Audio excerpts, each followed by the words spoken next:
Today, I was very reluctant to come out with this particular vlog because today is about the first instrument I ever learned how to play.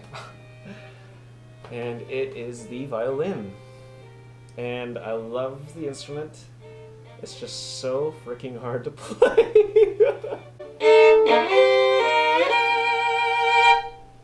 I began playing the violin at the age of 9. It was required by my grade school, and my grade school back in the Philippines was called the Manila Waldorf School. It is a branch of schools based off of the Steiner philosophy that was it originated in Germany, and they decided to come out with a branch in the Philippines, and I was actually one of the very first students to ever enroll in that school. It's a kind of a special kind of artsy kind of school with a very different type of education. The younger years, especially below the ages of 10, were very focused on physical activity and a lot of storytelling and reading, and not a lot of math, and definitely not a lot of science. But it was because I went to such a school like that I was able to get the opportunity to learn to play an instrument like the violin. That kind of a school was very open to different kinds of music, and eventually they ended up hiring a pastor who was a violin teacher on the side. His name is Valdes. He became my first ever violin teacher. And sir, if you're watching this, I just want to say thank you for everything.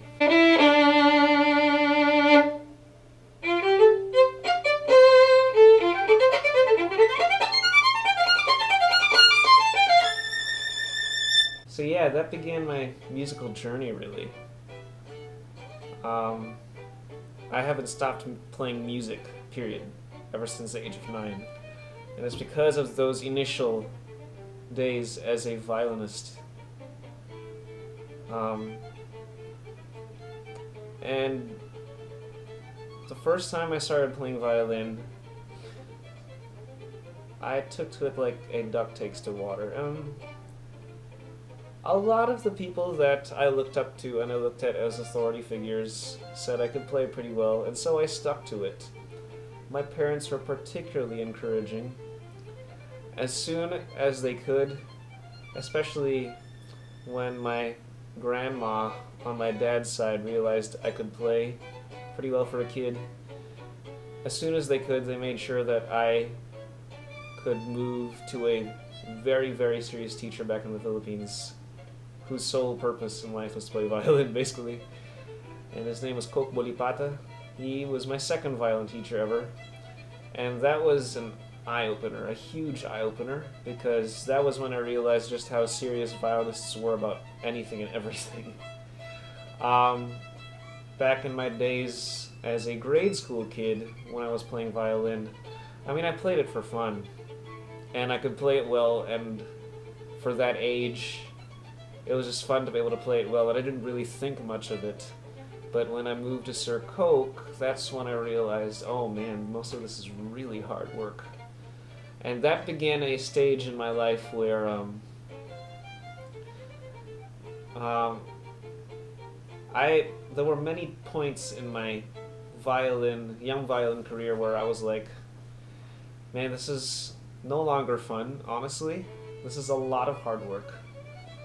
And there were many times when I felt like I didn't sign up for this. And that basically began when I started taking really serious violin lessons with Sir Coke, and this lasted up until the first 2 years of my college days in the Philippines. Basically my Ateneo de Manila days. And so that entire time, I was learning more and more about the instrument, but at the same time I was getting more and more tired of it, to be very honest and frank with you. Because that's when I realized just how competitive it is to play on the violin.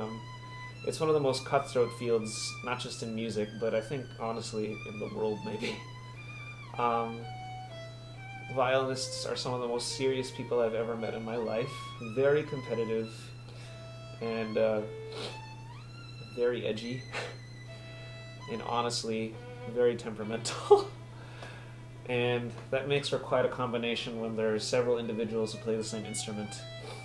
A lot of violinists look at each other as nothing but competition, and to me, that was an eye-opener.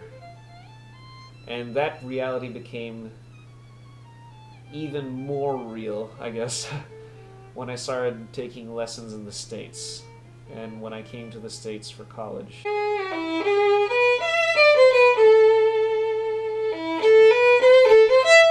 But the violin was my ticket to music, and honestly, to the rest of my playing ability, not just as a violinist, but as a musician. It's from my training as a violinist that I get so much of my discipline and my focus. It's because of the focus and discipline that I had to implement during my growing up years that I'm able to do the same thing for the violin and for the other instruments that I play. I mean, the classical stuff that I learned for the violin just caused me to have such a laser focus on playing as well as possible. I mean, as well as possible. It's the reason why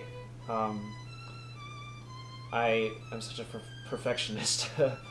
I mean, the classical field just requires you to be a perfectionist. And we practice, us classical musicians, we practice as hard as we can to get as close to perfection as possible.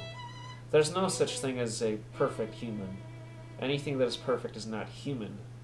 Anything that is perfect ceases to be human. But classical musicians, and definitely violinists, practice as close to perfection as possible. And any little mistake, any blip that causes imperfection is something we scorn. And it's an amazing feat to be able to come as close to perfection as possible, but at the same time, it makes everything dreadfully cutthroat. I mean, a wrong note can make or break your career. And it's still something that I try to come to grips with even today.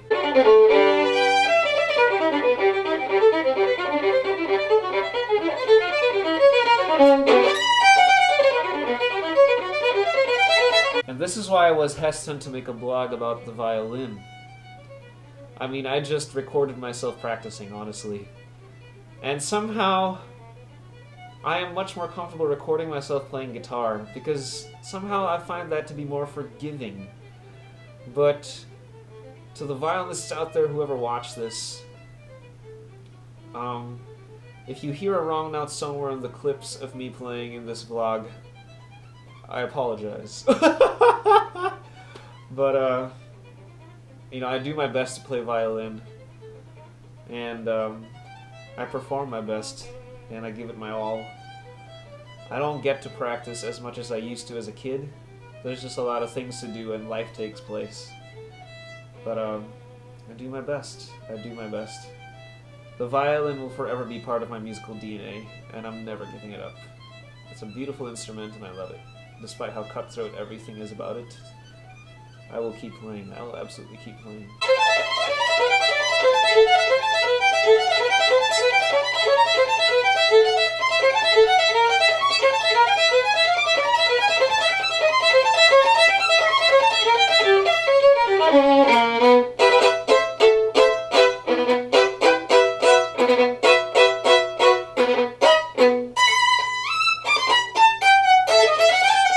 I would just like to take a moment to tell all of you that I have a recital coming up on the 17th of November, 2017, at 7:30 p.m. at the San Jose Academy of Music, which is located in the Point Church. So I hope to see you there, and I hope you enjoy this vlog.